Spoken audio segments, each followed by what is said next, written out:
Fala galera, bem-vindos a mais um episódio do podcast Universo Generalista. Hoje eu tô no comando, hoje sou eu que mando. Estamos na fogueira. Tá na fogueira aqui a Val e o Bruno. Então hoje a gente vai fazer o seguinte, hoje eu vou entrevistar eles pra gente falar sobre corrida e evolução humana, enfim, tentar trazer pro público que está ouvindo uma outra perspectiva da corrida, né? Não como um esporte. Então eu vou introduzir meus convidados aqui. Então hoje eu estou aqui com a Valéria Duarte Garcia. Ela é educadora física, doutora em neurociências e comportamento pela USP de São Paulo, e hoje tem como interesse o estudo do efeito da corrida no cérebro a partir de uma perspectiva evolutiva. Olá, Val. Tudo bem? Olá, pessoal, tudo bem? Obrigado pelo convite. É um prazer. E também, né, eu estou aqui com o Bruno Marcelo Rodrigues. Ele é fisioterapeuta, formado pela Unimap, com pós-graduação em osteopatia pela Escola de Osteopatia de Madrid, ingressante no mestrado agora em biomecânica da corrida pela USP. Bem-vindo, Bruno. Valeu, Caião.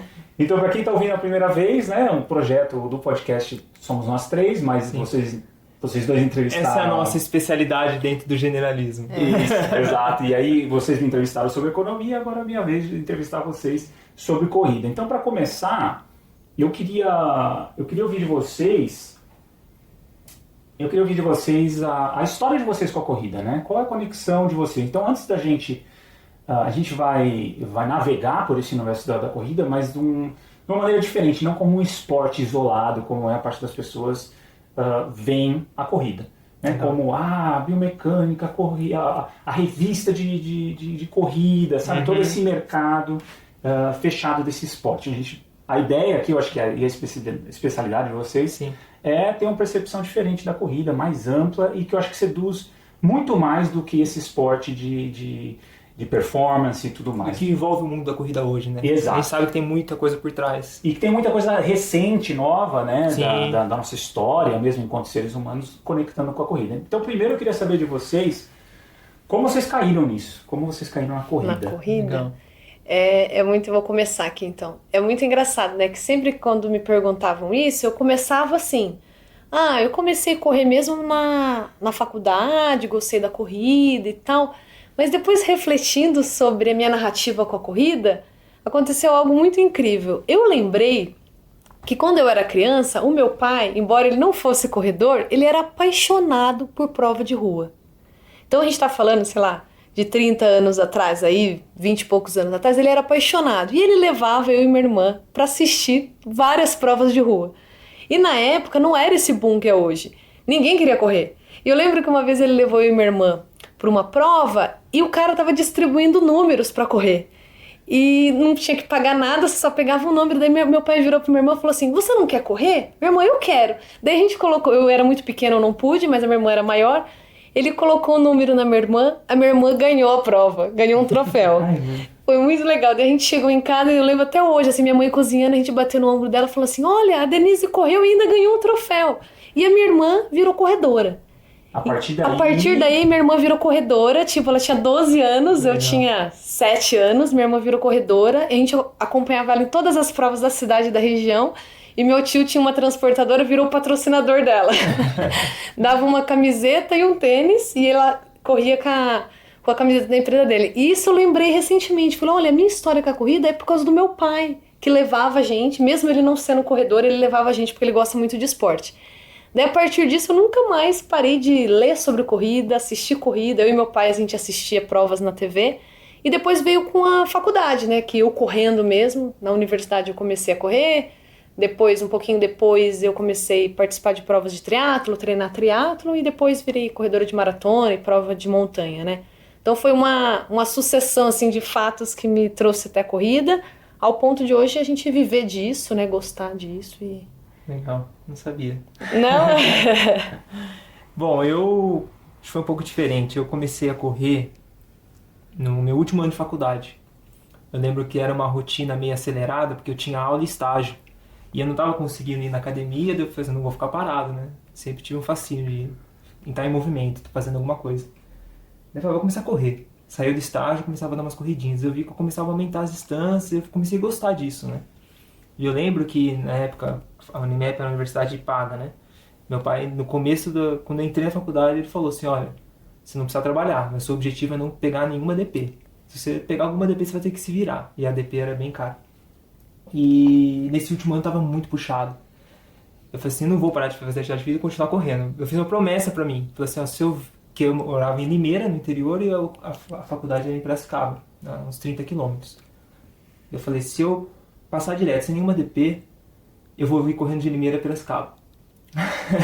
Mas de nada. Do nada, eu prometi pra mim. Tá louca. Daí eu nem tinha planilha, não tinha nada, eu só ia correr. Daí eu comecei a pegar umas distâncias, eu comprei um relógio. Falei, quero saber quanto que eu tô correndo.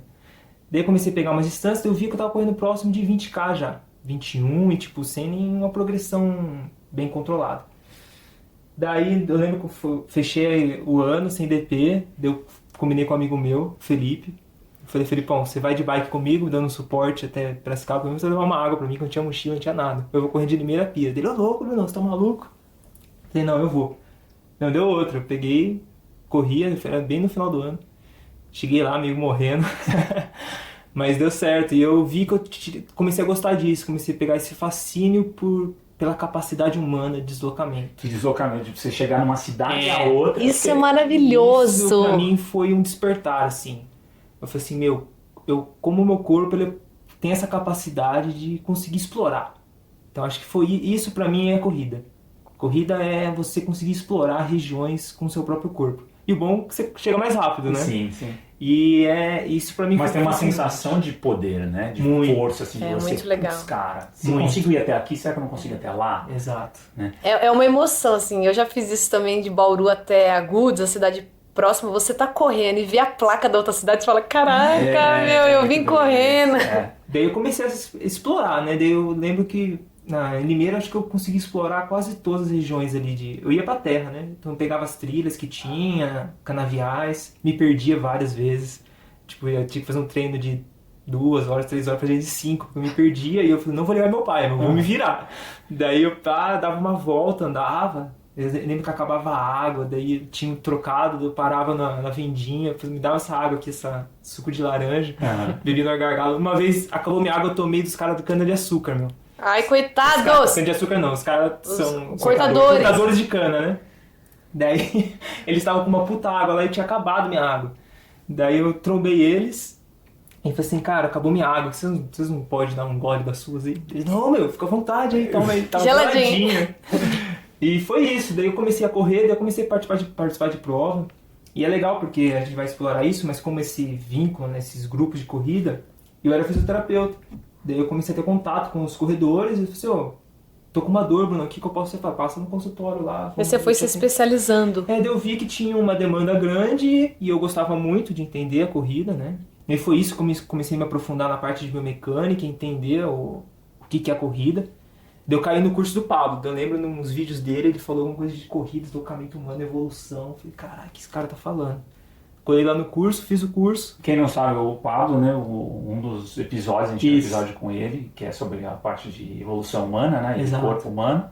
Então, quem não ouviu, volta lá, ouve nossos primeiros episódios também, a gente fala bastante sobre todo esse trajeto. Exato. Ele dá um curso, né, de movimento pelo prisma da evolução e ele aborda um pouco de corrida.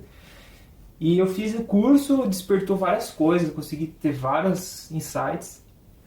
E eu lembro que eu fiz uma turma, daí na próxima turma foi o Vitor Carrara que fez. Daí o Pablo falou pro Vitor, assim, Vitão... Que o Vitor era triatleta, treinador. Já vinha correndo descalço. Já vinha com uma perspectiva diferente de corrida. Né? Exato. Daí o Pablo falou assim, o Vitor, tem um cara que fez na última turma que também tá fascinado com essa coisa de corrida, vocês deviam trocar uma ideia. Daí não deu outra. Daí eu lembro que o Vitor entrou no grupo lá, no Facebook nosso, na época. E o Vitor, nesse momento, era o meu treinador de triatlo. E aí eu não conhecia o Bruno. A gente não era conhecido, só que a gente conhecia o Vitor, que era amigo em comum, que ele era meu treinador de triatlo. E aí foi juntando a galera de estudo sobre biologia evolutiva, história evolutiva, antropologia, acho que teve um grande, a gente pode entrar nisso também. O Vitor é um cara que se aprofundou demais nisso, né? Entender a corrida pela antropologia humana. Porque a antropologia seria o estudo das culturas humanas, né? Isso. Então, assim, se você vê a corrida hoje, né, na nossa sociedade, e você procura em outras culturas o que é a corrida, para que serve a corrida, ou quão ela é inserida nessas culturas, você passa a ter um âmbito muito mais amplo do que é e o que a gente está fazendo, né? Além do esporte. Eu acho que esse é um dos principais. Acho que boa parte de nossas perspectivas vem muito dessa coisa de dar um passo para trás, né, em níveis não só histórico, mas de culturas humanas, e depois a gente vem a parte mais histórica em termos de evolução, de milhares e milhões de anos. A gente vai se né? afastando, né? Se afastando, e aí aquilo vai ganhando um outro corpo, né? Uma outra percepção. Eu nunca gostei de correr. Não, Caio? Não. Eu não de correr enquanto esporte eu nunca gostei, mas as memórias que eu tenho de corrida é disso, assim, é uma memória bem clara que eu tenho. Quando eu era criança, ia ter um jogo da seleção, eu estava em casa sozinho, e minha avó morava na mesma cidade, né, em Santo André, só que distante. E eu não tinha dinheiro para ônibus, tal, não tinha nada, e eu nem sabia que ônibus pegar para ir para lá. Aí eu lembro de ligar minha mãe e falar assim, mãe, eu vou assistir o jogo lá na avó. Mas você vai como? Eu vou correndo. Que legal. Eu vou correndo. E eu lembro essa ideia, essa perturbação que eu tenho de tentar coisas novas também, diferentes, né? Meio fora do comum. Mas vai correndo. Eu falei, se eu quero ir pra lá. Quero rápido, né? Eu quero ir rápido. E na época não tinha internet pra ver ônibus que ônibus ia pegar, não sei nem, porque perguntar na rua. Eu falei, vou correndo, se eu caminho de boa, eu vou correndo. Sei lá. E quantos K dava?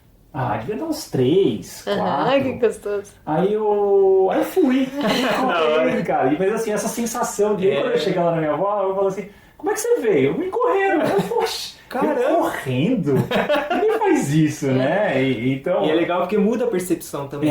A corrida como transporte. A gente nunca olha ela como um meio de transporte, que doideira, né? Além de ser transporte, ela muda a percepção de tempo e distância. Exato. E a percepção do ambiente também, né? Tipo, uma coisa é você vir de carro.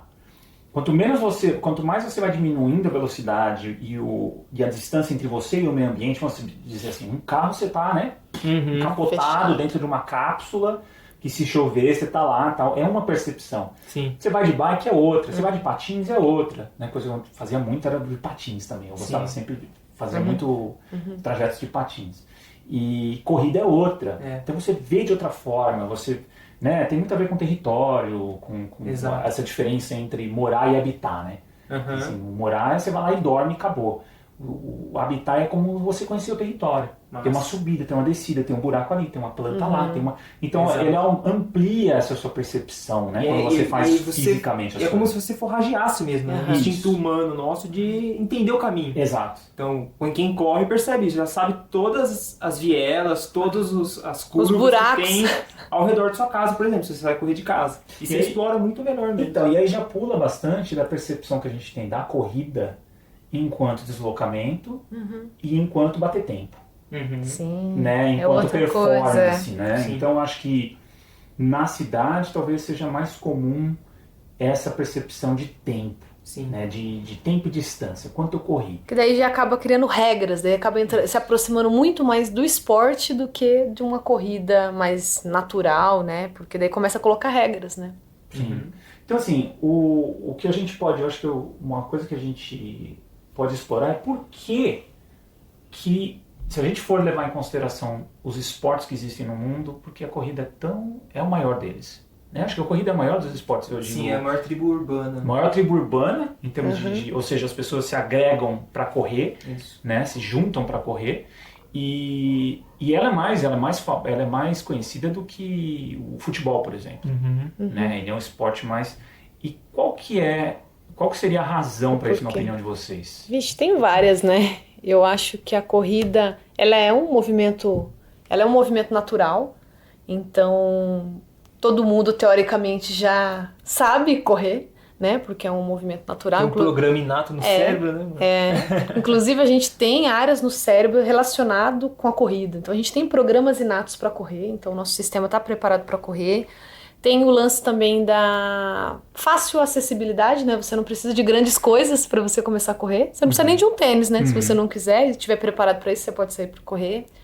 Tem o fascínio também sobre o quanto é gostoso tá em grupos fazendo a mesma coisa, que a corrida hoje nas grandes cidades proporciona isso, né? Acho que o Bruno pode... Eu acho que eu gostei dessa perspectiva que o Caio falou, vou tentar trazer esse exemplo, que é meio que eu olhando para trás. Né? Então, se a gente olhar aqui na cidade, a gente vai ver vários grupos corredores. E isso, na época, para mim, eu entendia que a corrida era isso, né? Correr é isso aqui. É grupo de corrida, tem prova e tudo mais. E quando eu tive esses contatos, esses estudos, principalmente eu aprendi muito com o Vitor Carrara, que foi olhar para essa parte antropológica. Então, peraí, será que povos que não têm contato com a corrida urbana correm? Exato, Isso é é uma coisa muito fascinante. legal. Isso é fascinante. Por que eles correm? Qual é a visão deles sobre essa atividade? Eles separam isso? Exato. Em termos assim, agora eu vou correr. Exato. Agora é treino.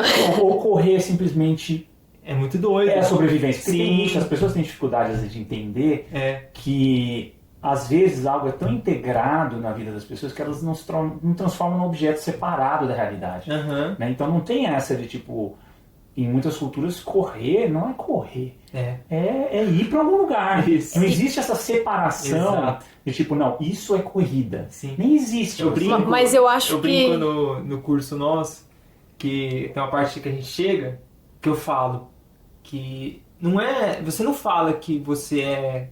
Vou falar aqui, cagador. A Val não gosta. A Val não odeia esse exemplo. Você fala assim, nossa, eu sou um cagador. Ah, eu também sou um cagador, né? Porque não faz sentido, né? Porque todo mundo caga. Todo mundo caga. E a corrida entra nisso daí. Então a corrida é a mesma coisa. Daí foi aí que a gente começou a olhar para a perspectiva antropológica e ver que tem, por exemplo, aqui no Brasil, tem os chavantes. Eles fazem corrida, eles praticam a corrida de tora. Isso, é uma É um esporte indígena, uma atividade né? cultural, né? Pode E eles fazem isso, então eles correm, daí eles passam o bastão, o tronco tora, pro né? outro e vão continuando. E daí você vai em outras tribos, você vai encontrar isso. Então você vai lá, por exemplo, no México, você tem os Tarrahumaras, um exemplo bem típico, apareceu até na TV. Eles fazem ultramaratonas no Canyon. E eles Faz correm, parte da cultura faz parte da deles, cultura, né? e é meio que um ritual que eles fazem.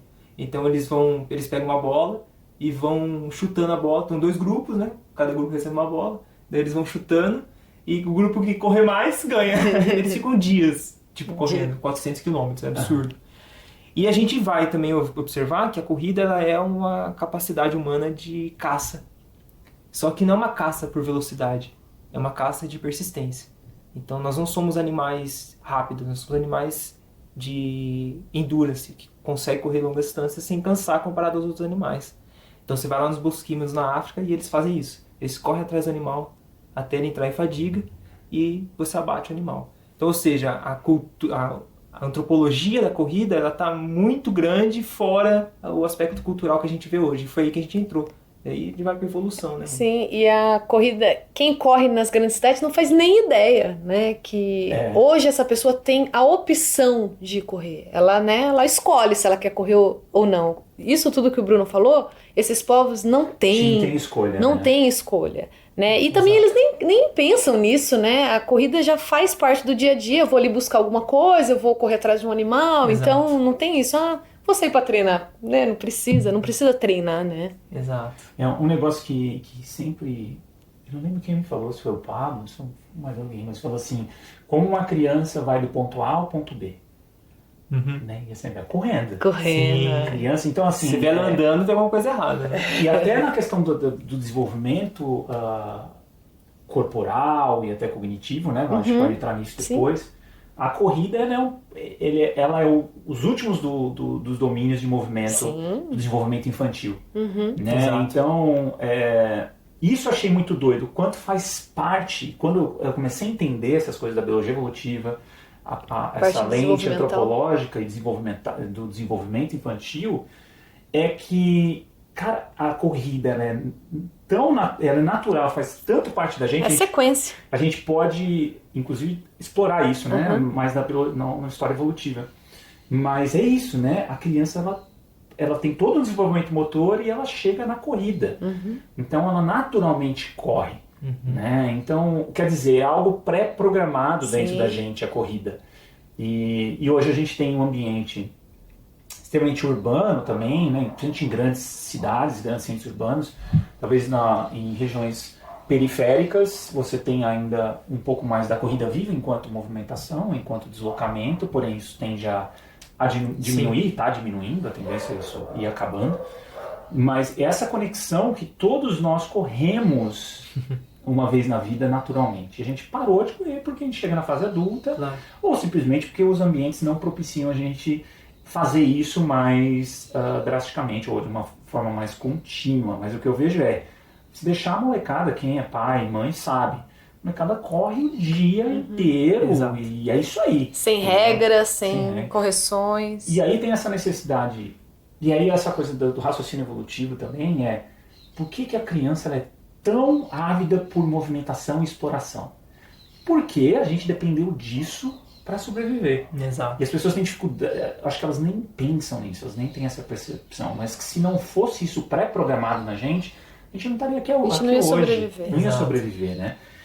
E acho que, se quiser entrar nessa parte evolutiva, é muito doido, porque se você ainda conversa com alguns profissionais da saúde, principalmente médicos, assim, da parte da ortopedia, se a pessoa corre, se esse médico está mais atualizado, ele vai chegar e falar assim, olha, você tem que parar de correr porque o corpo humano não foi feito para correr. Só para caminhar. Isso é muito comum. Só para caminhar, isso é muito comum. E por que é comum? Porque até a década de 80, quando se observava o gesto motor da corrida humana comparado aos outros animais, em quesito de velocidade, a gente iria perder. Então não fazia sentido. Então os cientistas falam assim, então por que a gente não é animal corredor? Porque a gente iria perder. Não fazia sentido sobreviver. Muito lento, Nós somos muito lentos. E foi aí que um dos pesquisadores, chama David Carey, que foi um dos pioneiros a começar a questionar isso. Falei assim, peraí, então vamos ver. Nós temos características estruturais, anatômicas de animal corredor?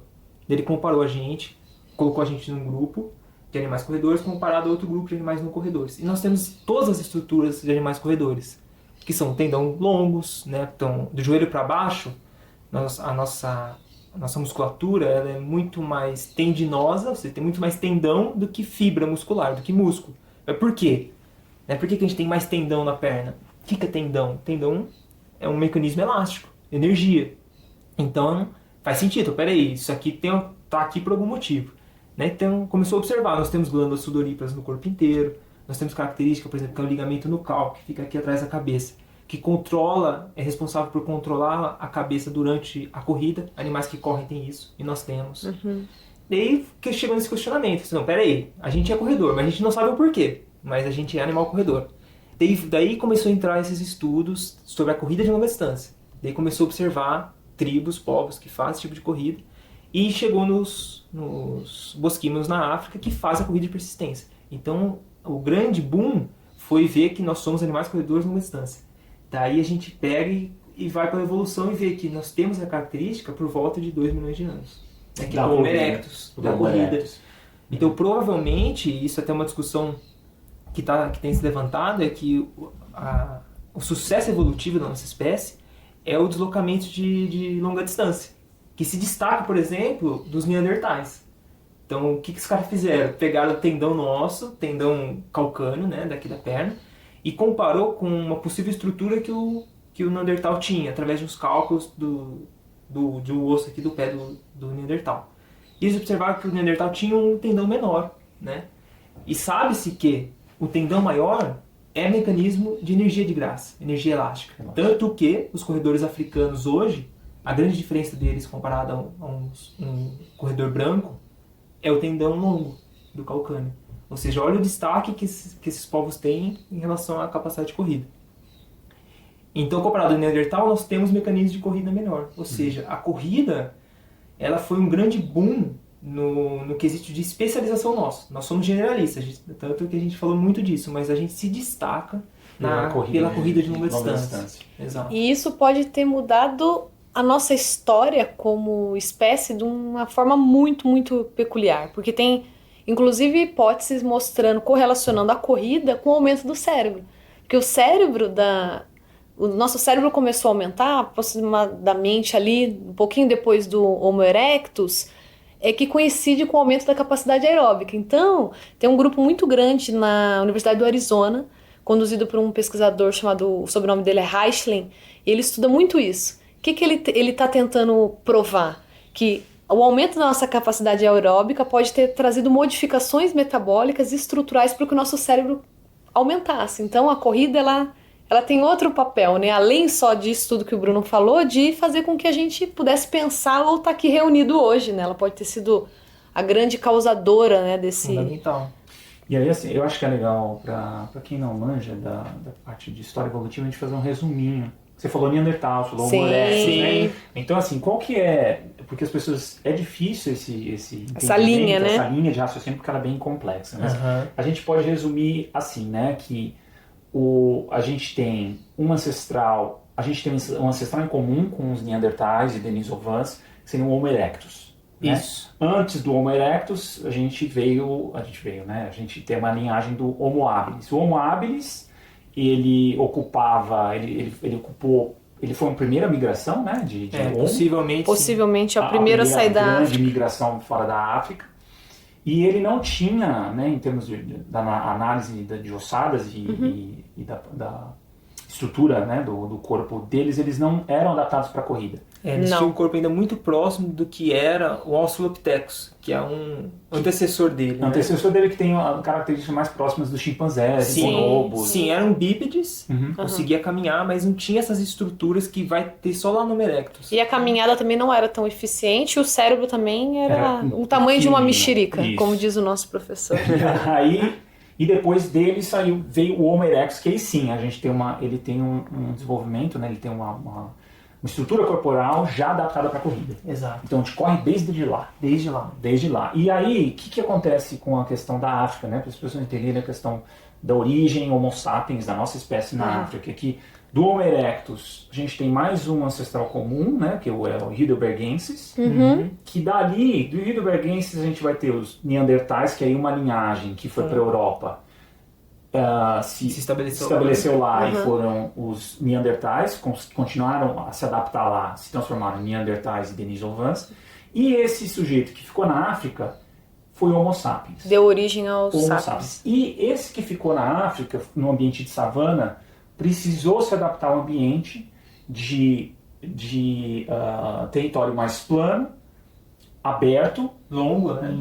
E aí a corrida foi a principal adaptação da nossa espécie para sobreviver naquele meio e transformou o que a gente é hoje. Provavelmente. Sim. Então hoje, se você olha pro teu tornozelo, pro teu pezinho, dedão. Né? O dedão, pro seu joelho, pro seu quadril, tudo isso foi moldado pela necessidade de locomoção. Exato. E de corrida. E tem 2 milhões de anos. E a gente conecta isso com o desenvolvimento infantil, da corrida estar presente no desenvolvimento infantil. Sim. Final infantil. Ou seja, a gente tem isso embutido na nossa biologia, a questão da corrida. Né? Então, isso é uma coisa muito interessante, porque por mais que eu não goste de correr enquanto esporte, eu passei a valorizar, então sempre que eu posso, eu falo assim, eu vou de tal lugar, eu vou correndo. Mesmo que não seja uma atividade que eu faço assim, enquanto um esporte, enquanto uma coisa que eu controlo, mas eu falo, putz, tem Você a ver com a minha valoriza. história isso, eu passo a valorizar mais, porque eu olho para minha estrutura corporal e eu falo, cara, eu estou aqui por causa disso, né? Então, e eu sirvo, essas estruturas estão aqui para isso. Sim.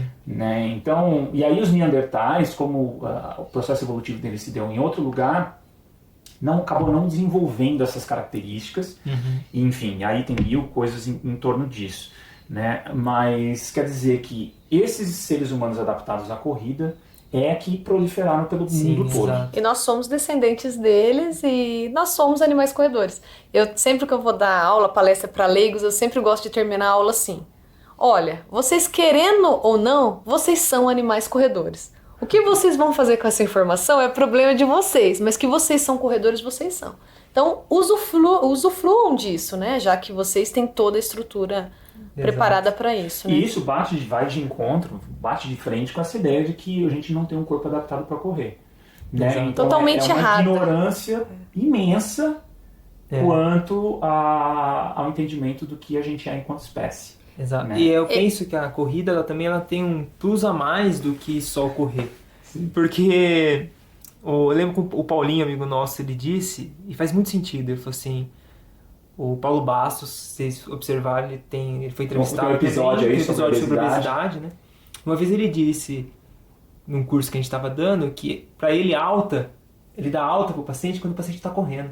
Já consegue se locomover Não correndo. consegue se locomover correndo. E faz muito sentido, né?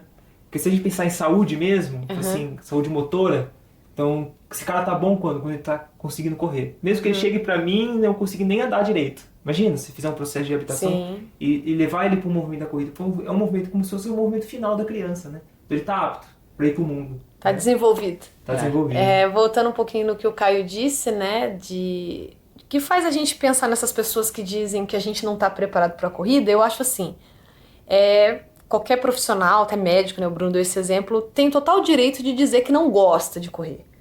O que não pode se fazer é dizer que nós não estamos preparados, que nós não evoluímos, não está preparado para correr. Uma coisa é você não gostar, outra coisa é você começar a gritar aí pro mundo que não faz sentido pra gente, né? Legal. E essa capacidade é muito interessante, enfim, né, eu sou economista, mas eu tô Adora, de né? vocês e de todo mundo dessa área, eu acabo sempre absorvendo a partir de uma perspectiva também do leigo, como eu não tive essa estrutura de ensino que vocês tiveram, eu vou catando... Mas você sabe mais do que muitos profissionais que eu conheço, Caio. Mas assim, é que eu tento traduzir pra mim, né, dentro de uma coisa que faz sentido. Então, por mais que eu não tenha conhecimento técnico, pra mim tem que fazer... Eu tento encaixar uma narrativa que me fascina, né, e que eu consiga absorver isso.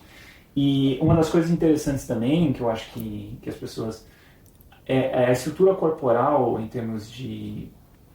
Qual é a estrutura corporal que a gente tem em termos de diferença do quadrúpede, por exemplo, da corrida quadrúpede? Isso eu achei sempre muito interessante, né? No final a gente pode indicar alguns documentários, tem algumas coisas em torno disso, mas é que a gente consegue, não só longa distância, mas a gente adaptado essa questão do capacidade pulmonar, de você tem uma liberdade de respiração enquanto você está fazendo movimentação corporal de corrida, ela é fundamental. Fundamental. Né? Inclusive é o que a gente é hoje em termos de respiração, de consciência respiratória, dessas capacidades de... Quer que eu fale um pouco disso? Isso, eu acho que é interessante vocês falarem.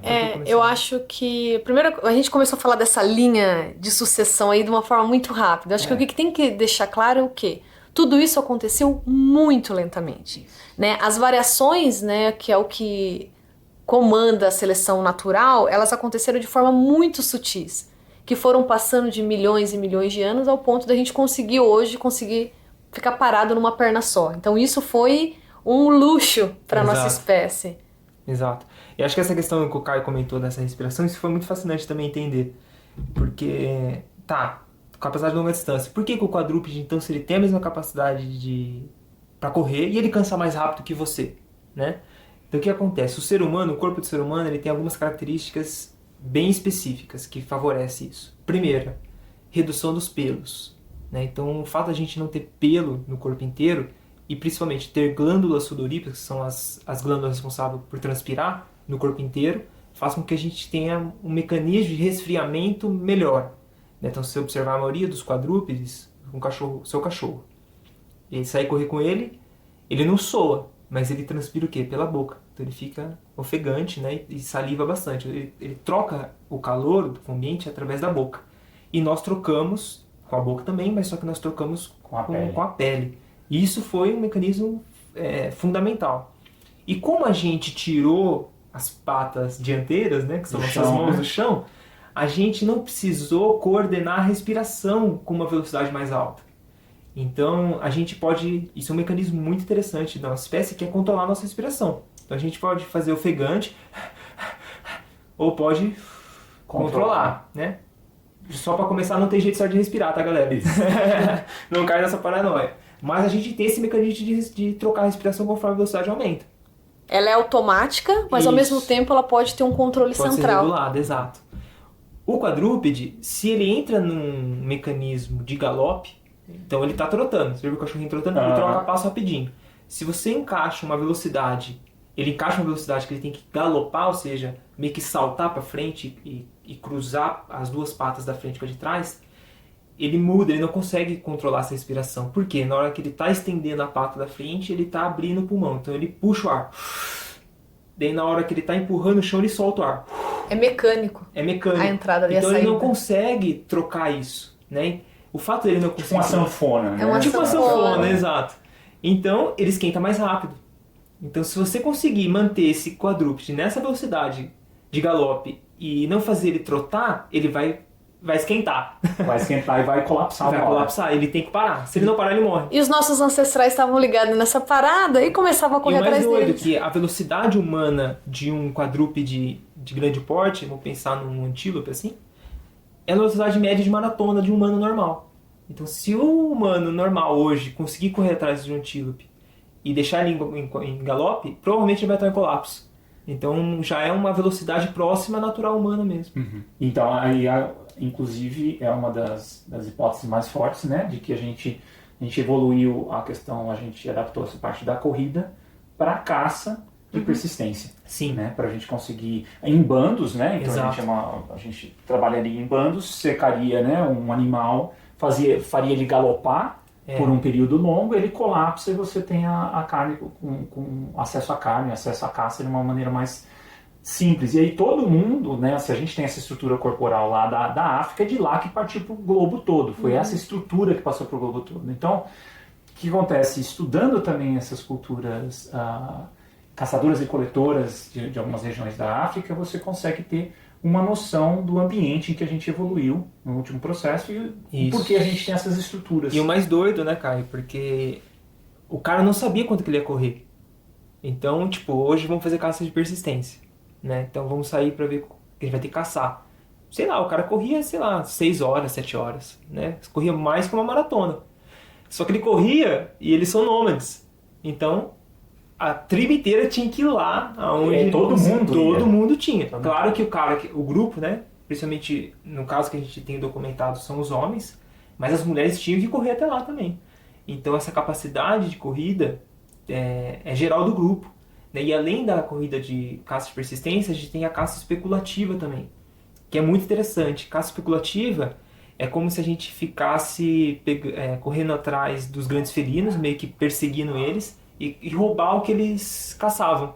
Então, e a parte cognitiva ajuda muito nisso, né? Muito. Inclusive tem vídeo porque você consegue enganar, você consegue achar formas de conseguir acesso àquela carne que um outro animal caçou. Eu recomendo vocês digitarem no YouTube aí caça de persistência e caça especulativa, que vai ter povos na África fazendo esse tipo de caça. E vocês vão entender o comportamento e como que funciona. E é muito doido também porque é a questão de bando, né? A questão da cultura enquanto tribo é uma coisa mais, teoricamente, é mais recente, né? Eu acho que o Homo sapiens, o processo dele evolutivo mesmo foi em bando, foi nesse trajeto constante de bandos nômades, né, em vários grupos fazendo isso o tempo todo, deslocando. Mas possivelmente o Homo erectus já fazia isso, né? Sim, Pelo tamanho do cérebro dele, ele já caçava em grupo, né? Porque precisava desse tipo de organização em grupo, porque você tinha que saber a velocidade do seu amigo, você tinha que dar assistência para ele. Então, essa modificação de forrajamento, que antes era só caminhando e passou a ser em alta velocidade, exigiu que o grupo tivesse muito bem conectado. Isso precisa de uma capacidade cognitiva muito grande para conseguir. Você saber o que o outro está pensando. Imagina. Eu acho que talvez a gente vai entrar nesses temas um pouquinho mais para frente, mas talvez eu gostaria de adiantar. Porque essa questão de grupo dá um entender, né? Todos vamos correr juntinhos, né? E tudo mais. Mas a competição interna, ela é fundamental.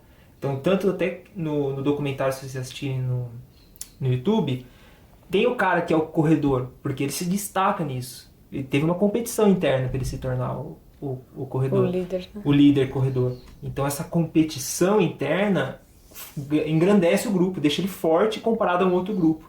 Né? Então hoje a gente... Vamos voltar no tempo aqui, vamos voltar para a nossa vida real. A gente acabou de observar aí, acho que faz um mês atrás, que teve a quebra do recorde mundial de maratona. Né? O Kipchoge, corredor queniano. É queniano, né? Não sei. Acho que ele é queniano. Ele correu uma maratona abaixo de 2 horas. Né? Então hoje o tempo, eu fiz até um texto para a nossa página, do quanto tempo, correr pelo tempo, faz o corredor ele levantar da cama hoje. Né? Porque antigamente a gente não tinha esse fascínio pelo tempo, porque a gente tinha fascínio pela fome. Pela necessidade, né? E o feedback sensorial era do prazer de conseguir ter a caça. né, e você conseguiu caçar, o que você faz? Você pendura a cabeça do animal que você caçou. Né? É um mecanismo de feedback de te mostrar aquilo que você conseguiu. E hoje a gente tem as provas de corrida, por isso que eu bato no martelo da importância realmente dessa tribo, só que numa balança, né? Do quanto é importante você, por exemplo, ter um compromisso com uma prova que volta muito no passado, né? O compromisso de se dedicar àquilo, ter aquele compromisso, aquela dedicação, aquele enfrentamento de conseguir passar um obstáculo do início de 5 quilômetros, pegar uma medalha e pendurar essa medalha, né? Então, será que não é um símbolo da cabeça do animal que você caçou, né, que está ali pendurada, e você ir progredindo isso? O que acontece é que essa balança está começando a ficar meio que desproporcional porque está gerando uma patologia mental, né? Das pessoas de correr a qualquer custo, de tentarem bater um tempo a qualquer custo. E não existia isso, né, cara? Assim, o desafio era sempre o animal ser abatido, né? A caça. E ele tem um limite de desenvolvimento, de locomoção. Você nunca vai pegar um que vai correr 250 km por hora por 5 horas, né? Claro. Você tem um limite biológico para isso. E aí hoje o tempo não. O recorde de amanhã é um segundo a mais, menos, um segundo a menos. Então é uma coisa que chega num limite que passa a ser patológico, passa a ser problemático, a questão da corrida, né? É uma coisa que a gente vai explorar mais pro final. Isso. E a evolução humana acaba não respondendo isso, porque a gente tem essa mania, né? Todo mundo que gosta de correr provas muito, muito, muito longas fala assim, não, mas nossos ancestrais corriam ultramaratonas. Não. Eles se deslocavam, né, por longas distâncias. Isso abrange o quê? Corrida, caminhada, precisar pôr a mão no chão. Então você falar que você vai sair para correr 300, 500 quilômetros porque nossos ancestrais faziam, não é bem assim. Eles não saíam para correr tanto. Sem parar.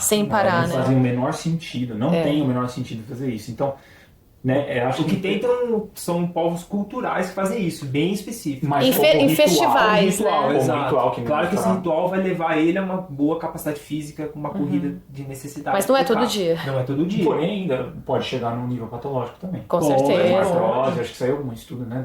Sim, os tarahumara's, acho que eles têm um mecanismo de degeneração maior comparado aos próprios tarahumara's que não correm tanto como ritual. Então, assim, eu acho que o processo ritualístico ele é perigoso. Né? Ele é... Por causa disso, porque ele não tem um chão. A parte simbólica nossa não tem um teto, né? Ele não tem um limite. Você pode criar o inimigo que for na tua cabeça. Exato. Né? O universo real biológico, assim, é o que realmente vai te dar um alimento, vai te dar um feedback disso, né? E vai chegar uma hora que o cara na corrida de persistência ele vai falar assim, não, galera, já deu, não conseguimos hoje. Amanhã a gente come. Amanhã a gente tenta de novo. Porque começa a ficar perigoso, e aí não vai voltar ninguém, né? Morre todo mundo, morre metade, chega metade lá no bando de volta e o resto da galera, a gente exagerou um pouquinho, né? Quis bater o recorde lá de distância e infelizmente os caras pra trás. Então, que não é o que acontece numa prova, porque a pessoa sabe que o SAMU tá esperando. Exato. Ou escolhas, né? Isso é muito assustador. Quando eu fui ver a primeira maratona assim, de rua, né? Já corri algumas. De rua não, corri só uma. Depois foi de montanha. O número de ambulâncias saindo correndo para buscar corredores. Pera lá, né? Tipo, se a gente tá falando de um corpo que evoluiu pra corrida... Porque essas pessoas não estão preparadas para correr 40 quilômetros. Exato. Né? Então tá... E acho que a gente está começando a ir para esse lado, talvez a gente possa se aprofundar um pouco. Desse mecanismo de grupo, de corrida, de asfalto, também o quanto é forte você ser pior ou tá piorando, você não poder se machucar, né? E que tem uma resposta biológica também, assim, o bando quando saía, você tinha essa coisa, não posso atrasar todo mundo na caça, porque senão a gente não leva comida para trás, pra gente. Só que isso é interessante porque tem a ver com sobrevivência. Sim. A partir do momento que é tempo, a partir do momento que é uma coisa ela por ela mesma, que eu acho que a questão do esporte, né, é uma coisa que é perigosa, e aí, né, é uma pressão psicológica, mas para quê? Para chegar aonde? Né? Então, logicamente que a gente precisa estabelecer alguns objetivos de vida, algumas coisas para a gente seguir fazendo alguma atividade, mas talvez, às vezes, a maneira com que a gente está fazendo ela traz mais problema do que ajuda. Traz, exato. Né? Que é a paranoia do cara que quer bater todos os recordes do mundo, sendo um cara que fica o dia inteiro no escritório, né? Tem essa nova leva também de pessoas dedicadas à corrida. De bater recordes. De bater recordes, né? É o RP, né? O recorde pessoal. Então, o corredor de rua adora falar sobre recorde pessoal, né? Exato. Mas eu acho que a motivação é muito frágil, né? Dessas pessoas, né? Olha aqui quanto de motivação que a gente colocou aqui na mesa, né? Você evoluiu para correr, então você tem que se preservar para correr o máximo que você conseguir pela sua vida e não bater um recorde numa prova e depois ficar, né? Eu tava falando pra Val esses dias, eu tô voltando a correr mais forte agora, né? Porque não é uma necessidade assim de fazer uma prova e tudo mais, mas eu sinto a necessidade de me sentir pronto. De me sentir forte. É que nem um parkour, né? Ser forte para ser útil. Ser forte para ser útil. Eu penso nisso, assim, eu tô fraco. Eu preciso me movimentar. Voltei a correr com mais rigor. Tava correndo só com a minha cachorra, bem tranquilo. Ela parava pra fazer xixi, eu parava também. Então agora eu tô voltando numa rotina mais controladinha. Assim, por quê? Porque eu me senti, o ambiente urbano ele favorece isso, né? Ele te come de possibilidade de movimento, daí você se sente fraco. Então você tem que criar esses mecanismos de, quando você for sair fazer um treino, por exemplo, ser um treino mais rigoroso, por exemplo. E aí é difícil, né? Você quer ficar no trotinho com a cachorrinha. Mas eu tava me sentindo fraco. Eu falei pra Val, eu quero voltar a me sentir com essa capacidade hoje. Assim, Brunão, vamos fazer uma provinha aqui? Ou, Brunão, deu merda, você consegue correr ali na outra cidade? É assim que eu penso. Eu acho que é estar pronto pra hoje. E a gente treina as pessoas pra isso. Né? E isso vai de encontro com os primeiros episódios, né? Acho que quem não ouviu, acho que vale muito a pena voltar, porque eu acho que a gente vive num ambiente super confortável e que a gente acha que nunca vai acontecer nada. Isso aqui é bom, eu acho que na arte marcial também, né? Pô, você treina arte marcial a vida inteira, nunca saiu na mão, nunca brigou, mas se precisar eu tô lá. E se eu morrer sem precisar, maravilha. Mas uma vez que você precisa e você não tem, isso pode ser uma coisa, uma divisão entre vida e morte. Ah, mas isso nunca vai acontecer. Mas pensa no o quão positivo isso é para a nossa espécie, para a gente estar aqui hoje, alguém tinha essa preocupação, então tem um feedback muito positivo. Sim. Né? Eu acho que tem que ficar bem claro também, o Caio lembrou vocês de voltarem em alguns episódios, a gente falou sobre generalismo, né? A gente tem que ficar claro que o ser humano é um animal generalista. Nós somos capazes de fazer muitos movimentos e a gente se destaca na corrida.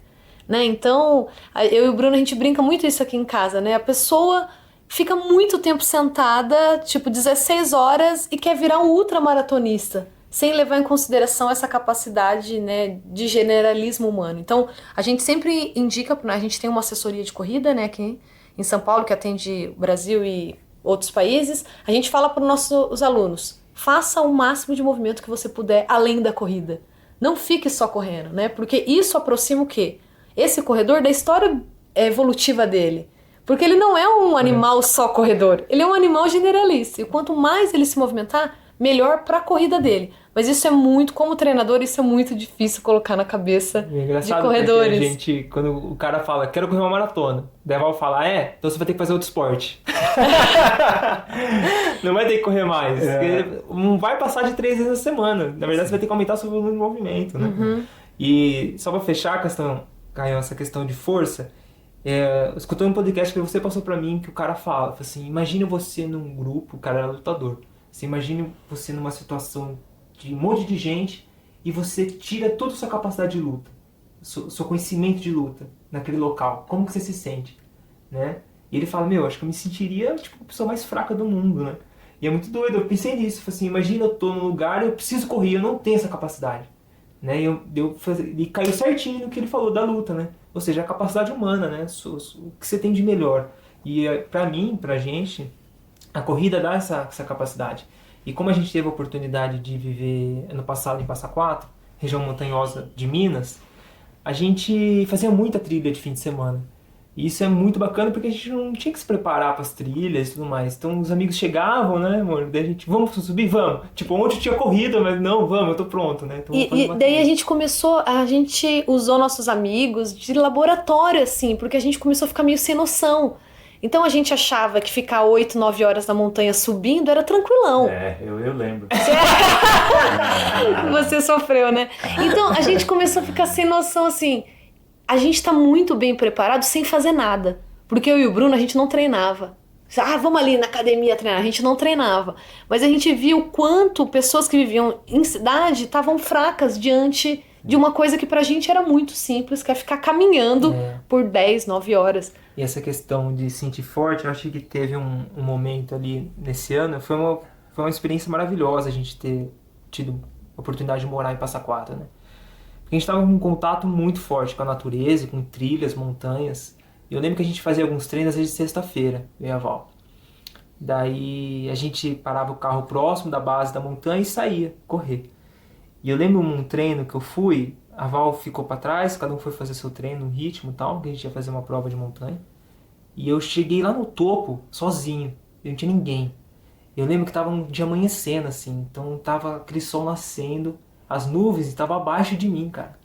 Então, sabe aquela sensação de você parar, você olhar ao redor, e falar assim, eu tô sozinho aqui. E cheguei correndo. E e o sol nascendo, aquele mar de nuvem, assim, saca? Acho que é uma sensação que, sei lá, que te dá um êxtase, que chega até a arrepiar, assim, porque é muito doido.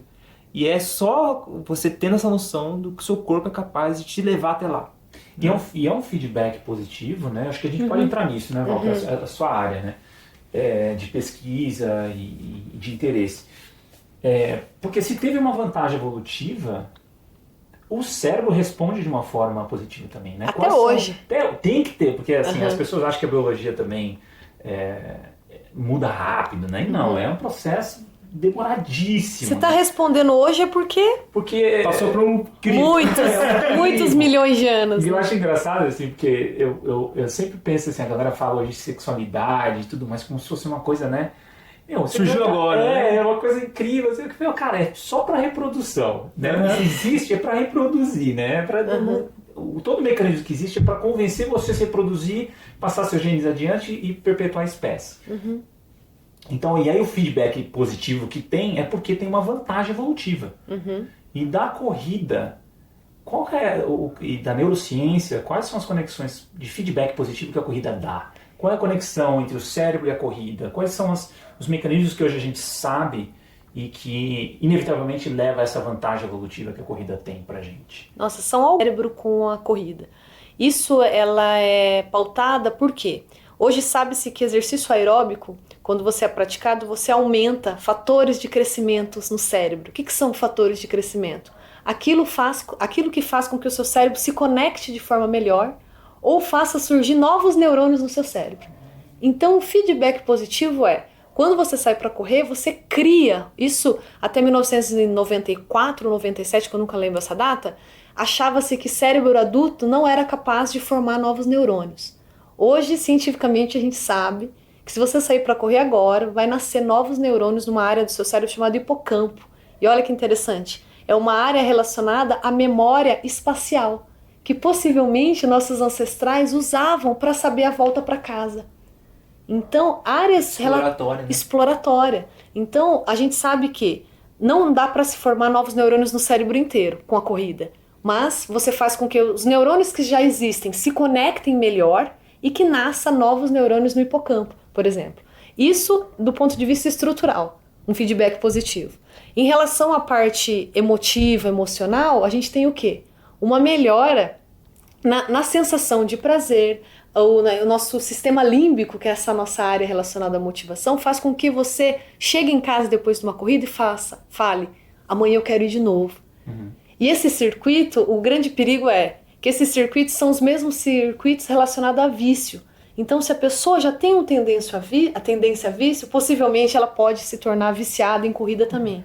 Porque vai dar tanto prazer que o sistema límbico dela vai ficar fazendo com que ela volte a correr. E o estresse, né, amor? Ele diminui áreas do hipocampo. E é muito interessante. Doido, né? E a corrida faz com que surja. Então, se você tá estressado, vai correr. É muito louco, porque assim, quando a pessoa tem a resposta do estresse no cérebro é o quê? Diminuir áreas do hipocampo. Estresse crônico. Estresse crônico, né? Então, quando você está estressado cronicamente, o seu cérebro diminui neurônios do hipocampo. Agora, quando você começa a correr, ele faz com que volte. Então, a corrida é uma excelente modalidade para combate de estresse, porque ela melhora a estrutura que o estresse diminui. Até perdas cognitivas também no futuro? Com certeza, com certeza. Os maiores estudos com atividade física aeróbica, corrida e movimento são feitos com pessoas na terceira idade. Porque é mais fácil você ver, por exemplo, neurônios nascendo no hipocampo, que é a fase que a gente começa a perder. Entendi. Então, a melhor coisa é se manter ativo por o máximo de tempo que você conseguir, com exercício aeróbico, principalmente corrida, que vai fazer com que você se proteja neurologicamente, né? Essa sensação do prazer você pode aprofundar na questão do cérebro produzir sua própria maconha. Tem a... E a corrida como interfere nisso. Né? Saiu recentemente, acho que em 2015, uma matéria falando correr faz seu cérebro produzir a própria maconha, né? Porque é muito famoso aquele runner's high, né? Aquele barato do corredor, Isso, né? Então, todo mundo, a pessoa sai para correr, ela fica muito eufórica. Isso é chamado de runner's high. Isso acontece porque quando a gente corre, nosso cérebro libera algumas substâncias que agem numa região do cérebro que a maconha costuma agir. Então, não é que a gente corre e a gente produz a nossa própria maconha, mas a gente libera uma substância chamada anandamida que age no mesmo receptor da maconha. Então, a maconha, a cannabis, age no mesmo receptor que a gente tem um endocannabinoide. O que significa? Uma substância canabinoide endógena, produzida por nós. Então você não produz sua própria maconha, mas você usa estruturas que a maconha também usa. Então te dá um barato aí do corredor. Eu já tinha ouvido falar da questão do QI, né? Que a nossa tendência, a gente bate um nível de coeficiente de inteligência, né? Uhum. E a tendência dele é sempre cair. Uhum. Mas existem estudos que mostram a única maneira que tem de você ter Manter. maior estabilidade no QI, né, não tanto crescer, mas manter ele é com atividade aeróbica rigorosa. Que legal. Muito Tem um interessante. psicólogo outro dia Isso é muito comentando interessante. sobre estudos sobre isso. Então, inclusive porque ele estava respondendo, como é que eu faço, né, para manter um QI, né, a mente. Eu falei, não é ficar fazendo exercício e palavra cruzada, né, o jeito mais cientificamente ligado a questão do QI é a atividade rigorosa, aeróbica rigorosa. Que ele tem essa tendência a dar uma estabilidade maior no QI.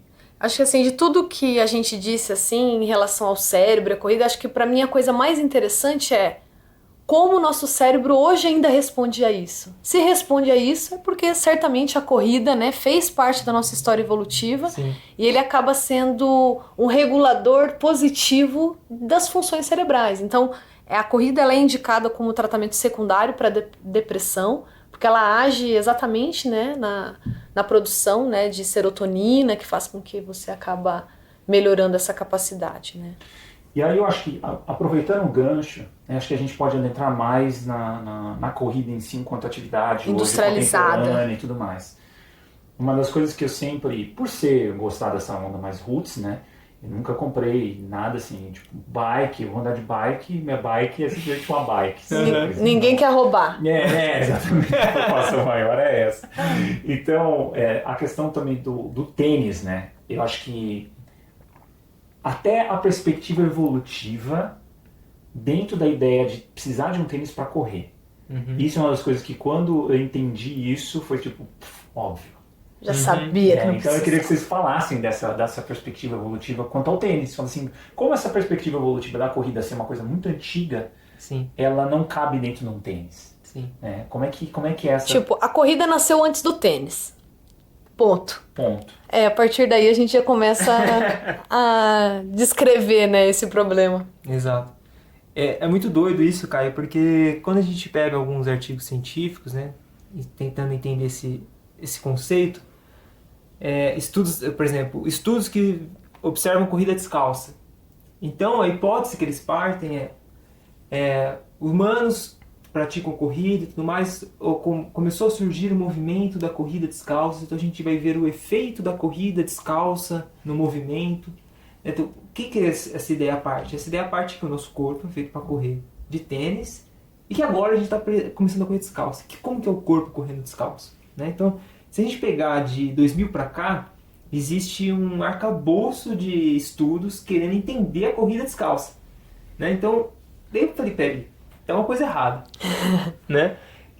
A gente tem que entender a influência do tênis na nossa corrida. Então, é isso que a gente vai tentar estudar no meu mestrado, mas a pergunta está sendo formulada de forma errada. Né? Então, quem tem que provar que é bom é o tênis e não a corrida descalça. Porque, como a avó acabou de falar, a gente corre antes de surgir o tênis. O tênis a gente está falando na década de 70, né? O surgimento do tênis de corrida. Porém, é claro, né? Estamos falando de seres humanos que vivem no ambiente urbano, são sedentários, não têm um pé preparado para isso. Não dá para sair correndo não descalço. Não tem uma estrutura preparada para isso. Então hoje, se ele pode correr descalço, ele tem total capacidade, mas ele precisa de uma adaptação, ele precisa de um preparo para isso, e que a ciência mostra é que a corrida descalça e a corrida de tênis se machucam iguais. Porém, em regiões diferentes. Em regiões diferentes, mas nenhuma evita lesão. Nenhuma evita lesão. Então, hoje, o calçado de corrida, tanto a corrida descalça quanto o calçado de corrida, esses são os dois mecanismos livres que você pode escolher para correr. Tá, então porque é sempre isso, né? A pessoa vai voltar a fazer uma atividade, ela vai lá e compra os melhores equipamentos, né? Não tá garantindo nada. Acha que ela tá, né, fazendo o melhor para a corrida dela se ela compra um tênis bom, caro.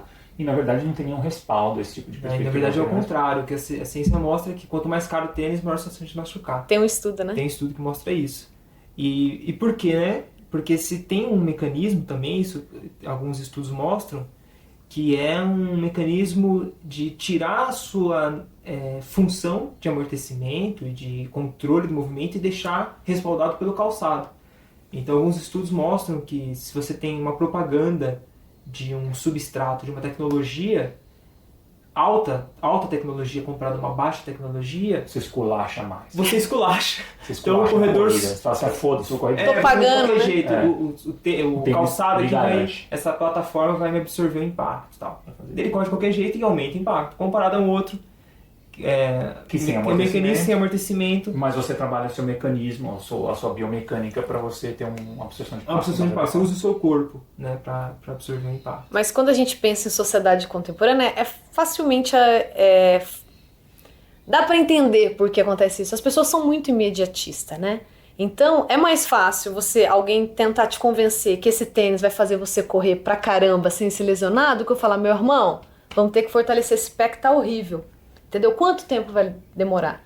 Eu demorei 8 meses para voltar a correr uma prova. Eu fiz maratona de sandália, já fiz maratona descalço, mas eu demorei o quê? Quase 1 ano para fazer isso. Ninguém quer isso, né? Então é mais fácil você comprar um tênis do que se preparar. Eu aconselho o quê? Pega esse dinheiro do tênis, paga um personal bom, te prepara e você vai ter um pé maravilhoso. E te dá uma autonomia muito maior. Para sempre, para fazer, inclusive, outros esportes, outras coisas, né? Eu piro muito nesses raciocínios mais completos, porque ele prepara você, ele te dá ferramentas melhores para por exemplo, você tem filho, né? Você entende esses princípios, você consegue, né, através dessas movimentações mais variação de movimentação e tudo mais, você consegue entregar melhor, né, uma habilidade motora melhor, uma questão de autonomia, autonomia. Porque o tênis, aí você compra um tênis caro, aí tem toda aquelas histórias de que ele deforma, que ele não sei o que, tem que trocar. Então você se sente preso a um produto, sendo que dentro da nossa história evolutiva, sempre correu, ele só está aqui porque corria. Sim. Né? Então, essa noção de fragilidade, de novo, sempre volta nos episódios de generalismo e excesso de escolhas. Né? Eu acho que o tênis ele entra nesse quesito aqui, Caio, como a pílula que o médico passa, né? A receita. Que vai resolver. Então, o modelo biomédico nosso de raciocínio ele ainda é muito forte. Né? É difícil a gente parar para entender que as patologias que acometem o homem hoje, e aí entra lesões na corrida, ela é multifatorial. Então ela envolve o quê? Envolve desde aspectos individuais do atleta, do corredor, do seu histórico com a corrida e tudo mais, estilo de vida, a qualidade do movimento dele, né? O gesto motor dele, a carga de treinamento, ou seja, olha quantas variáveis que você tem que controlar, né, para você não se machucar. Mas talvez você se pergunte, mas peraí, Bruno, a gente não fazia esse controle no passado, né? Então como a gente se machucava tanto assim? Então, essa que é a questão, né? A questão se é uma atividade tão humana, que a gente é tão adaptado para isso, por que a gente lesiona, então? Né? Quais são as possibilidades de raciocínio por trás disso, da lesão? Eu acho que as pessoas estão sendo só corredores e não humanos, né? Porque de movimento. Então, primeiro você se torne humano, que você é um humano generalista, capaz de diversos movimentos, depois você se especializa. Então, Perfeito. essa distância está muito grande. Porque, assim, né, e até o que vocês falam, enfim, que eu sempre pego, é que aí a pessoa fica o dia inteiro sentada no escritório, Uhum. e se ela vai fazer uma atividade, ela só faz duas atividades, que é ficar sentada Sim. e correndo 10 km, 20 km. Ela Isso só é pouco faz ainda, isso, é muito. Sim. Mas ela só faz esses dois extremos, né? Aham. Se o corpo ele é complexo, né? Sim. E ele é um sistema complexo, Aham. né? Então o quanto de uma variação maior de movimentação Aham. não traz mais benefício do que você especializar na corrida, ficar Exato. focado na corrida direta. Inclusive tem estudos mostrando, né, que pessoas que fazem mais do que um esporte se lesionam menos do que você fazer só unicamente aquilo que você pratica, né? A gente Exato. entra no generalismo, né? Eu gosto de um exemplo que eu dou no curso, vou tentar fazer aqui, normalmente eu mostro, faço para as pessoas sentirem isso, mas eu vou tentar transmitir para vocês aí de casa, do carro, que estão áudio. escutando. Como é um conceito de lesões, ele é multifatorial, eu gosto de dar um exemplo meio que linear para a gente conseguir entender. Então imagine que você tem um elástico, né? Sabe um elástico de prender as coisinhas? Então, De dinheiro. Isso, elástico de dinheiro. De enroladinha. Isso. Prefiro. Então vamos lá. Se você tem um elástico, você segura ele com uma mão, ele está bem solto, né? Então imagine que esse aqui é o seu corpo para correr, está bem solto, está bem preparado. Daí você vai e corre 10 km, daí você estica 10 centímetros. Isso no curso eu faço por centímetro, cada quilômetro é 1 centímetro. Estica 10 centímetros, né? O elástico foi, beleza. Daí você descansa, você recupera, você se movimenta, você se alimenta bem, você entra na sua zona de conforto biológico. É isso que eu acho que é o que a gente tenta oferecer no nosso curso, no nosso entendimento, que é tentar deixar o elástico voltar para a sua capacidade natural, né? Daí ele volta totalmente.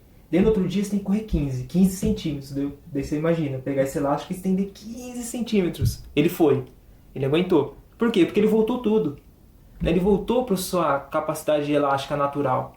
Agora imagina o cara, correu 10. Descansa. Nada. Daí comeu McDonald's, não dormiu nada, teve estresse com a esposa no serviço, ele voltou 2 centímetros só. Daí no outro dia ele tem que correr 15. E aí, será que o elástico vai ter essa folga? Né? Vai correr 15, vai estourar. Né? Entendi. Então, é uma forma de a gente conseguir entender. Eu dou um exemplo do aquário. Quem tem aquário em casa, qual é o objetivo do aquário?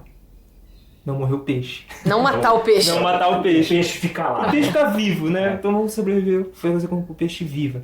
E para o peixe sobreviver, você tem que criar todos os mecanismos possíveis, naturais, ao qual ele está adaptado. Da biologia dele. Da Quais biologia são as dele. necessidades biológicas dele para você tem que simular lá para ele O ficar máximo saudável. possível, o máximo exato. possível. Então, Quanto mais você chegar perto disso, melhor ele vai ficar. Melhor ele mais vai saudável. sobreviver, mais tempo ele vai ficar ali.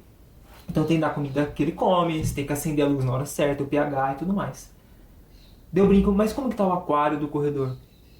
Né? Do Homo sapiens. Do Homo sapiens. Quais são as necessidades? Quais são dele? nossas necessidades? E né? qual o preço que a gente paga quando a gente não entende essas necessidades? Entende essas e não necessidades, explora exato. Isso eu estou dando exemplo da corrida, pessoal, de lesões, mas isso a gente pode pra tudo, né? para tudo. Então, patologias que acometem o homem hoje está muito voltado para esse estilo de vida. E esse estilo de vida está relacionado ao nosso aquário, né? A nossa zona de conforto ao qual o ser humano ele evoluiu para prosperar.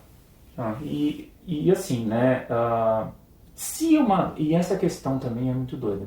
Se as pessoas já são... A gente é um ser, né, uma espécie que é adaptada para correr, por que tem que treinar a corrida?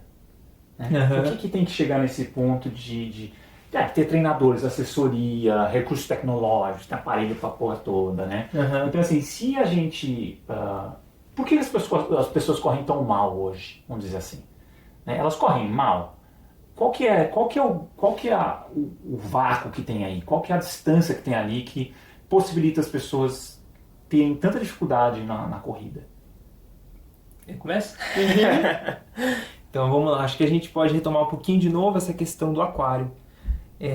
Lembra que a gente estava falando sobre a caça de a caça de persistência, né? Que é uma corrida de longa distância, em que o indivíduo não sabia quanto que ele ia correr, né? Mas por quê? Porque o elástico dele está tão solto, o elástico dele está tão preparado, mas o que faz esse elástico dele estar preparado, sendo que ele não treina o elástico, né? Mas ele treina outras coisas que faz com que a corrida de longa distância ela surja. Então o indivíduo ele se movimenta o dia inteiro, né? Ele faz movimentos ao qual inconscientemente está preparando ele para a corrida. Né? Ele faz rituais de salto, ele dança, ele Senta come, no chão. ele senta no chão, ele dorme bem. Né? Então tudo isso faz com que o indivíduo esteja automaticamente preparado para a corrida. Né? Esteja preparado para uma luta, esteja preparado para carregar um peso. A gente tem um exemplo claro disso no nosso grupo, que é o Vitor Carrara, vivendo em Ilhabela. Ele não tem uma organização de planilha, mas chama ele para correr 50 se ele não vai.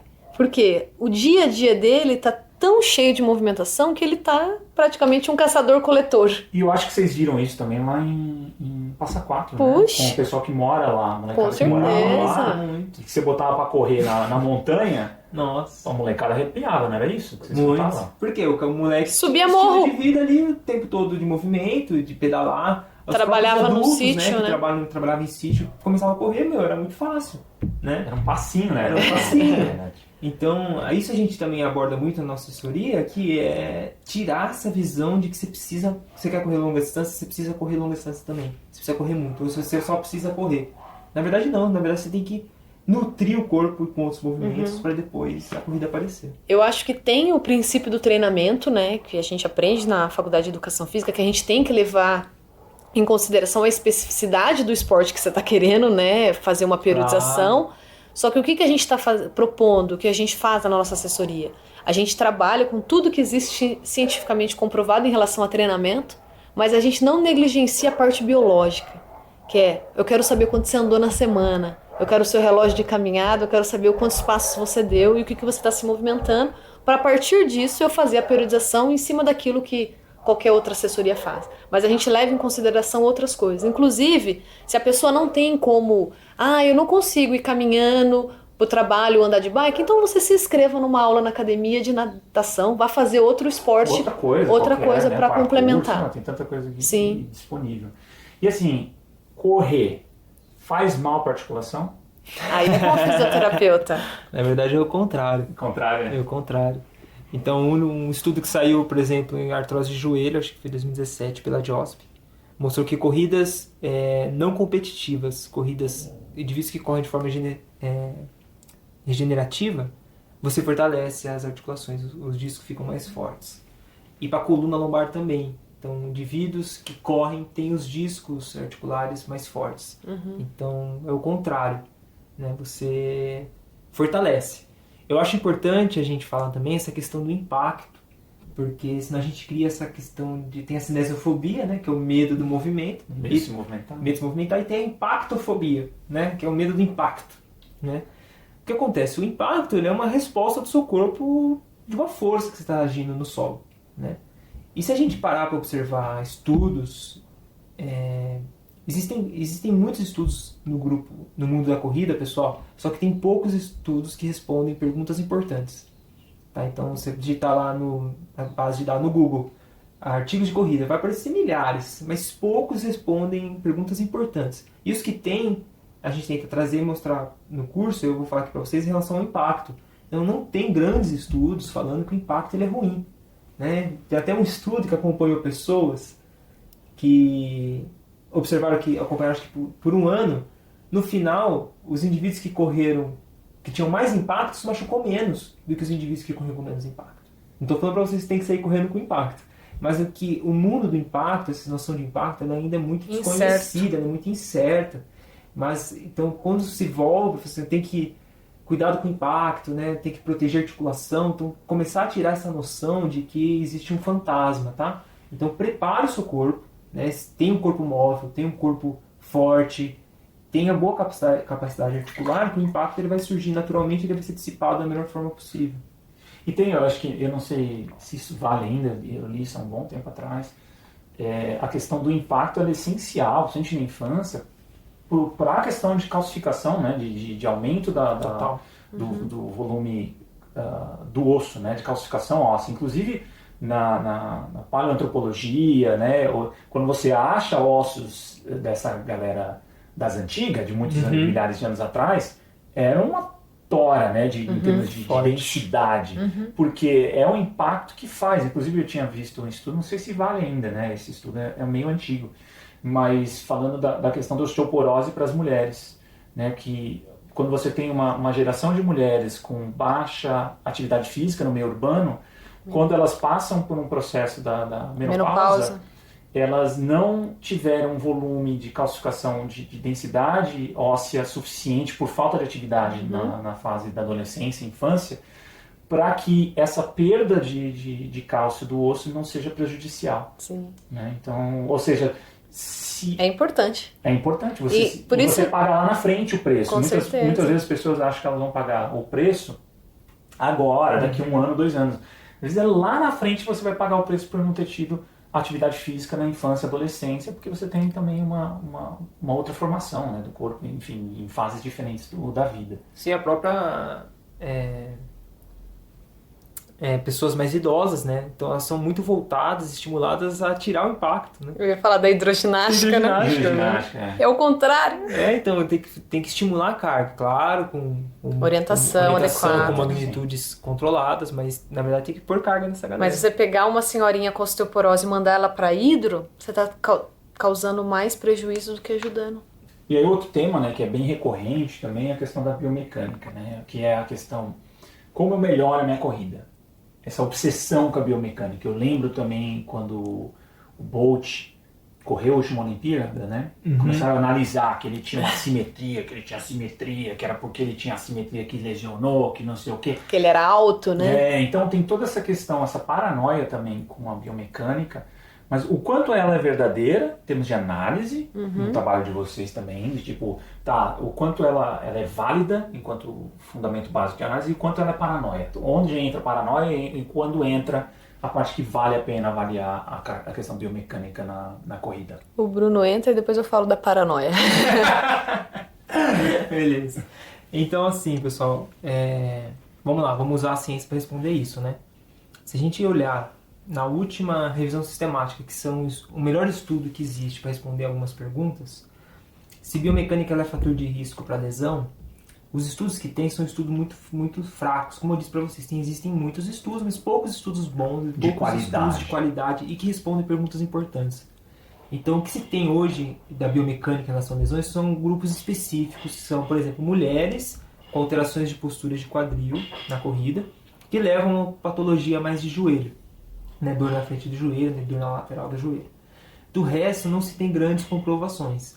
Então, apostar todas as fichas na biomecânica como uma prevenção de lesão, ela não vai ser tão bem sucedido. Apesar que existe um estudo que conseguiu provar isso. Corredores que correm com menos impacto, eles se machucam menos do que corredores que correm com mais impacto. Ou seja, você reeducar o gesto da corrida, ela entra como uma ferramenta para ajudar o corredor, mas ela não é a ferramenta, ou seja, a única ferramenta. Então, existem outros mecanismos que fazem com que o nosso elástico fique mais frouxo e fique bem à vontade para ocorrer o gesto da corrida. Né? Eu acho que tem a tendência, pela experiência de vocês, por exemplo, pegando quando vocês estavam em Passa Quatro e com o pessoal que morava lá, a tendência era muito menor de você precisar fazer um ajuste biomecânico, né? É que lá a gente trabalhava com corredores de montanha, né?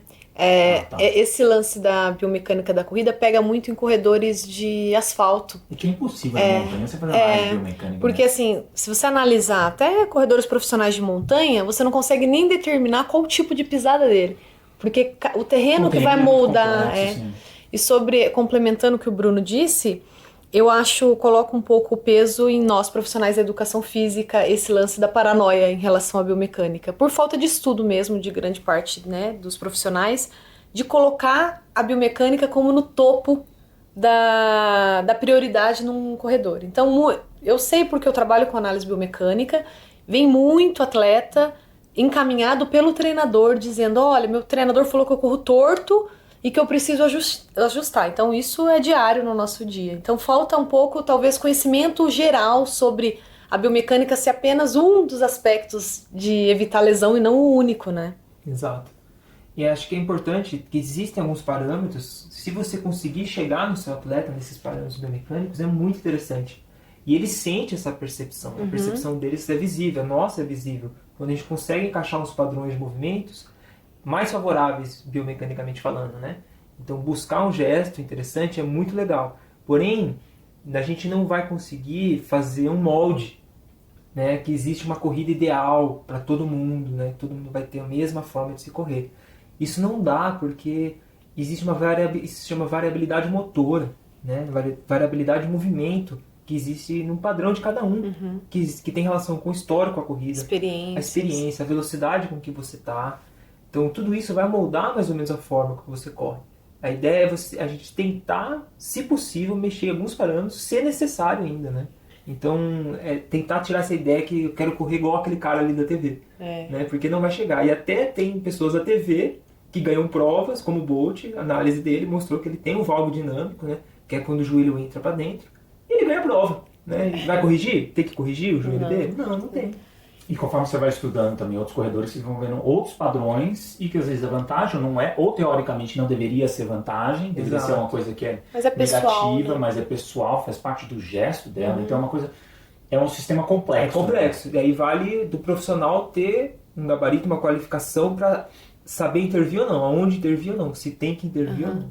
E é muito doido isso que eu falo quando a pessoa chega até mim para fazer uma avaliação biomecânica, eu já falo a verdade, eu falo, olha, eu sei que isso é contra o próprio negócio, mas a biomecânica, ela pode te ajudar em alguns aspectos, mas não em todos. Né? Já cansei de receber mensagem, olha, eu preciso correr, melhorar minha biomecânica, eu preciso melhorar 11 minutos na minha prova. Eu falei, não, meu irmão, não vai dar. Né? Entendeu? Então tem que começar aos poucos tirando isso, mas dá pra ajudar muito. Muito. Dá pra ajudar muito. Mas sozinha, também não. Eu brinco no curso que eu ponho um slide do desapega do LX, sabe? Desapega? Desapega, porque A biomecânica sozinha. Só a biomecânica sozinha não vai te ajudar muito, não. Então, e outra coisa que eu acho interessante também, principalmente na questão mais industrializada da corrida, é essa coisa de ter um asfalto lisinho, Sem né? variação. Sem variação. Controlado. Isso também, eu acho que a parte de variação motora, acho que entra aí também, né? Acho que quando eu conheci a corrida de montanha através de vocês, né? Pra mim, a corrida até então era tipo corrida no asfalto, retinho, de boa, né? Mas a corrida de montanha, essa variação, né? A forma com que você lida com o ambiente, realmente é inviável você fazer uma análise biomecânica disso. Eu acho que nossos ancestrais enfrentavam muito mais esses terrenos, por mais que fosse savana, mas tinha pedra, tinha buraco, tinha mil coisas. Cada pássaro é diferente do outro. Eu ia falar isso, porque assim, dentro do estudo do controle motor, que estuda muito isso, variabilidade motora. Então, mesmo o cara, Caio, correndo numa pista lisinha, você avaliando ele, uma passada nunca é igual a outra. Porque o nosso cérebro ele é tão inteligente, o nosso sistema é tão inteligente que ele faz que tenha variações, mesmo você olhando, acha que é o mesmo movimento. Agora, quando você leva o cara para a montanha, você tem, além da variabilidade motora, você tem a variabilidade de movimentação. O tempo inteiro ele tem que se movimentar de forma diferente. Apoio de braço, às vezes. Mas o corpo tenta proteger ele, mesmo no asfalto lisinho, mudando a forma, as angulações. Se ele tropeça qualquer coisinha, variação, ele tropeça. Não, mesmo sem variação, o corpo muda, Caio. Ele muda. A angulação do joelho nunca vai ser a mesma na mesma passada. Isso faz o quê? Protege o seu corpo a lesões, né? É como se você distribuísse melhor o movimento ao longo do tempo. Então, pisa retinha. Uma hora você pisa, tá com, sei lá, 30 graus joelho, depois 32. O corpo ele vai fazendo variações, ajustezinhos. Variações. Mas tudo tem limite, né? Lógico. E aí, por último, eu queria saber de vocês a questão da esteira, correr em esteira. Né? Antes da gente fechar, eu queria saber a opinião de vocês sobre correr em esteira. Porque assim, a gente está falando aqui, né, falando de corrida no aberto, mas e quem, né, qual que tem algum benefício de correr em esteira? Obviamente deve ser melhor que nada, mas como a gente pode convencer as pessoas também a correrem fora ou para se locomover? Enfim, eu queria saber a perspectiva de vocês sobre esteira, correr em esteira. Porque a gente também tem as paranoias de impacto, que aí você tem a esteira debaixo da água. Porque tem toda essa, começa a ter um aparato tecnológico, né? Ou a esteira que tem uma telona na tua frente que você simula um parque, o Central Park. Tô lá correndo no Central Park, né? Então tem... Como vocês veem isso, né? Como vocês veem essa questão da esteira? Pode ser um passo inicial interessante?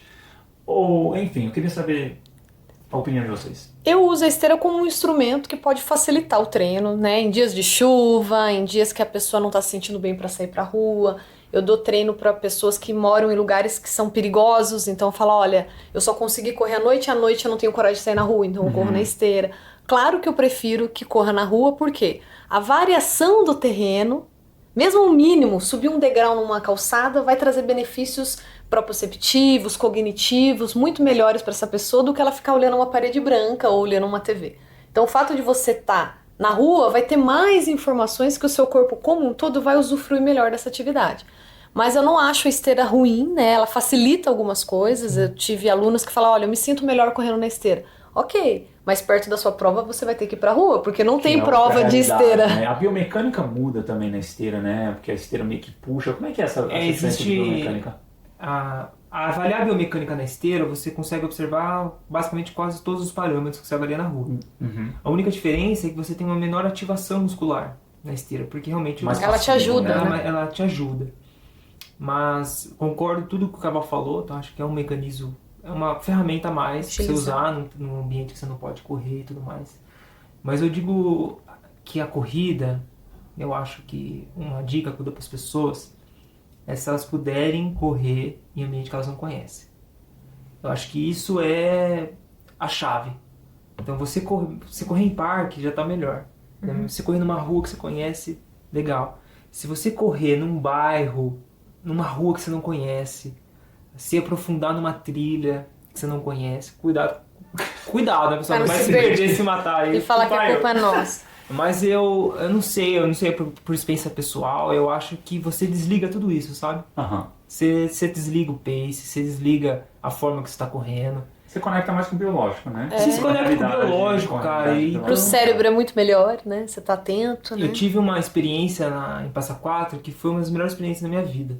Eu tava correndo no meio da semana pra fazer uma trilha. E eu avisei ela qual trilha eu iria, só que era uma trilha que eu não tava muito apto a fazer, a gente fez uma vez há muito tempo.